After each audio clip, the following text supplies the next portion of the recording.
नागपंचमी नक्की कशी कराल ते जाणून घ्या. नागपंचमी हा श्रावण महिन्यातील सण आहे. या दिवशी घरोघरी नागाची पूजा करून नागदेवतेला प्रसन्न करण्याची पद्धत आहे. कालिया नागाचा पराभव करून यमुना नदीच्या पात्रातून भगवान श्रीकृष्ण सुरक्षित वर आले. तो दिवस श्रावण शुद्ध पंचमीचा होता. त्या दिवसापासून नागपूजा प्रचारामध्ये आली असे मानले जाते. दर 12 वर्षांनी नागपंचमीच्या दिवशी देशभरातील नाग संप्रदायाचे लोक गंगा गौतमी, अहिल्या गौतमी संगमावरती स्नान करतात.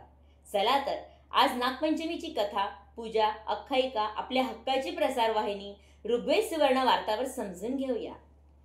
आपल्या रूढी परंपरा, सण यांना विशेष महत्त्व असते. आपण आजची संपूर्ण माहिती व पूजा विधी समजून घेऊ. जय नरहरी, जय गजानन, जय नागदेवता. मी सौ अर्चनाताई सोनार, योग गुरु, वृत्त संपादक, ऋग्वेद सुवर्ण वार्तावर आपले सहर्ष स्वागत करीत आहे. आज आपण दिनेश येवले, मुख्य संपादक यांनी संग्रहित केलेली नागपंचमीची माहिती जाणून घेऊया. तत्पूर्वी आपण आपल्या हक्काच्या प्रसार वाहिनीला सबस्क्राईब केलं नसेल तर लगेच चॅनलला सबस्क्राईब करून घ्या. भारतीय संस्कृतीत अनेक प्रकारे नागांची पूजा केली जाते.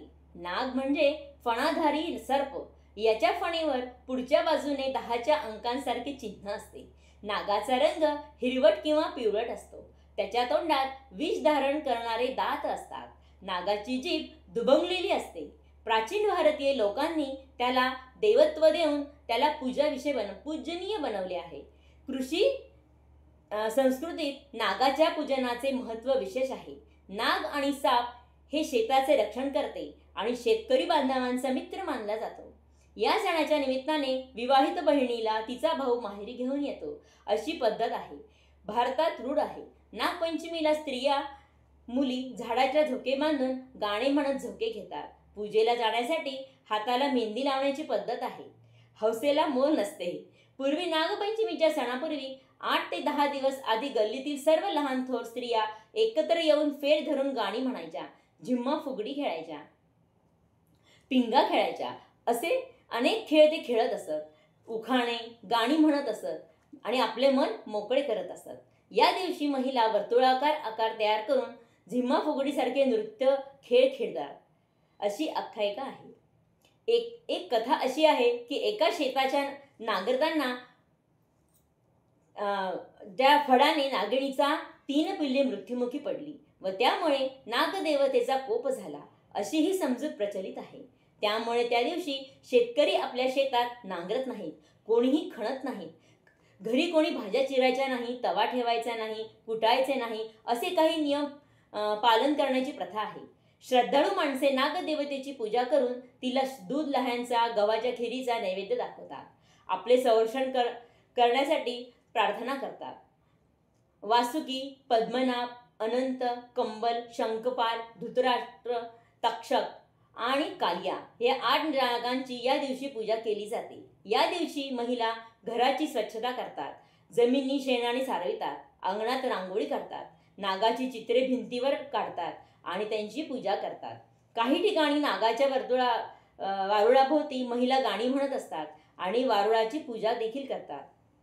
भारतातील काही प्रांतात नागपंचमीला जिवंत नागाची पूजा करतात. म्हणूनच नागपंचमीला सलगसये वारुळाला वारुळाला, नागोबाला पूजायाला पूजायाला, ताज्या लाह्या वेचायाला वेचायाला असे गीत गातात. नागपंचमीची पौराणिक कथा अशी पण आहे की आटपाट नगर होतं. तिथे एक शेतकरी होता. त्याच्या शेतात एक नागाचं वारूळ होतं. श्रावण मास आला की नागपंचमी दिवस शेतकरी आपला नित्यप्रमाणे नांगर घेऊन शेतात गेला. नांगरता काय झालं, वारुळात जी नांगराची नागफळं होती त्या नांगरताना ती फळ लागून ती मेली काही आणि नागिण तिथं आली. त्या वारुळात पाहू लागली. वारुळ नाही, पिल्ले नाहीत, इकडे तिकडे पाहू लागली. तिला रक्ताने भिजलेल्या नांगराला दिसला. तिच्या मनात आले की ह्या शेतकऱ्याच्या नांगरताना माझी पिल्लं मेली. शेतकऱ्याने निर्वंश करण्याचं तिने मनामध्ये ठरवलं. फणफणतच ती शेतकऱ्याच्या घरी गेली. मुलाबाळांना, लेकीरजुनांना शेतकऱ्याचा दंश केला. त्याचबरोबर सर्वजण मरून पडले. पुढे तिला समजलं की त्याची एक परगावी मुलगी देखील आहे. मग ती परगावी निघाली. गावी गेल्यानंतर तिच्या घरी येऊन पाहिले तर काय, एक त्या बाईने पाटावर नागिनचे चित्र काढले होते. 9 नागफळं काढली होती, त्यांची पूजा केली होती, दुधाने नैवेद्य दाखविला होता, नागाला लाह्या यांचा नैवेद्य दाखविला होता, दुर्वा वगैरे वाहिल्या होत्या. पूजा पाहून नागिन संतुष्ट झाली, दूध पिऊन समाधान पावली, चंदनात आनंदाने लोळली.